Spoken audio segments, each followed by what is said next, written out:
tanan kay mang-interview day ko about sa coronavirus nga nahitabo diri sa tuang nasod karon diri sa Pilipinas or sa tibuok kalibutan. So naday ko diri sa ila ate Malot. So siya mo siya si B-boy. Say hi boy. Hi. Kada dai sa Timarilo. So ipailayan ako ang first sa mga silingan nga ako interviewon. Sa Timarilo din siya mo siya kong interviewon para sa mga pangutana may tungod sa tuang coronavirus. So te, sanay tamo karon sa tuang nasod te. Unsa may kaistorya nimo? Unsa may kalahian sa COVID-19, coronavirus ug INCOV te para sa imong hate? Ala, lahi-lahi mo na sila kay ang corona labaw dyan na siya kay syempre na siya corona queen ginas pa ng virus na. Pero kita man ang virus na. Wala na. Pwede na murag X. So kalipay gayon nga home quarantine te. Unsa man ang mga gibuhat nimo diri sa inyong balay kay wa man jud tay lingaw jud kay nara man ta sulod sa tong balay. Sa mana? Tulog-tulog. Ya, tulog-tulog dala. Dulog. Dala dulog.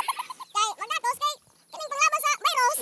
Unya kay 1 meter distance man. Kana ang protokola gyud mo imong gisukat sa balaod. Lisa jud sa pako lang. Samot naggugma kayo, samot nagtingtong na pa jud ron. Kami kalusot ang virus magatos. Protokola na nga kanang wagkuan. Social distance to. Oh. Kanang unsay man ikaistorya ti sa kaning mga tawo nga badlungon nga magsigig hapog lakaw-lakaw diri sa tuang barangay nga giingnan nagpakuan na papuyon sa balay nga magsigig hapog lakaw-lakaw. Unsa may mo ikaistorya na nila te? Kana sila mga tawo na wala sila nahadlok og virus pero ako lang kuan na nila magdala-dala lang sila dad.